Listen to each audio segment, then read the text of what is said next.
Friends, ഞാൻ ഒരു പിടി കൂർക്കയുമായിട്ടാണ് വന്നിരിക്കുന്നത്. അപ്പൊ നിങ്ങൾ വിചാരിക്കും ഈ ഒരു പിടി കൂർക്ക കൊണ്ട് എന്ത് ചെയ്യാനാണെന്ന്. നോക്കിയാൽ നമ്മുടെ ബീഫ് ഇവിടെ മൺചട്ടിയിൽ കിടന്ന് നന്നായിട്ട് തിളച്ചോണ്ടിരിക്കുകയാണ്. അപ്പൊ നമ്മൾ ഇന്ന് വെക്കുന്നത് ബീഫും കൂർക്കയും കൂടിയാണ്.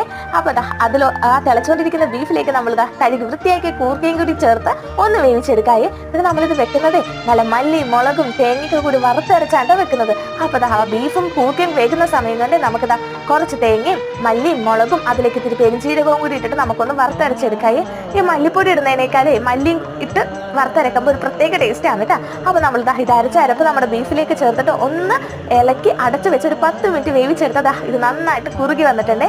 ഇനി നമുക്ക് തീ ഓഫ് ചെയ്യാം, കാരണം മൺചട്ടിയിലായതുകൊണ്ട് നന്നായിട്ട് വരണ്ട് വന്നോളൂ കേട്ടോ. പിന്നെ നമ്മളിത് കൂടെ കഴിക്കുന്നത് നല്ല അടിപൊളി പൊറോട്ടയായിട്ടാണ് കേട്ടോ. അപ്പൊ നമ്മുടെ പൊറോട്ടയും മൺചട്ടിയിൽ വെച്ച ബീഫും കൂർക്കയും കൂടിയിട്ട് കൂട്ടി കഴിച്ചൊരു പിടിച്ചപ്പോഴേ പറയേണ്ടതില്ലല്ലോ.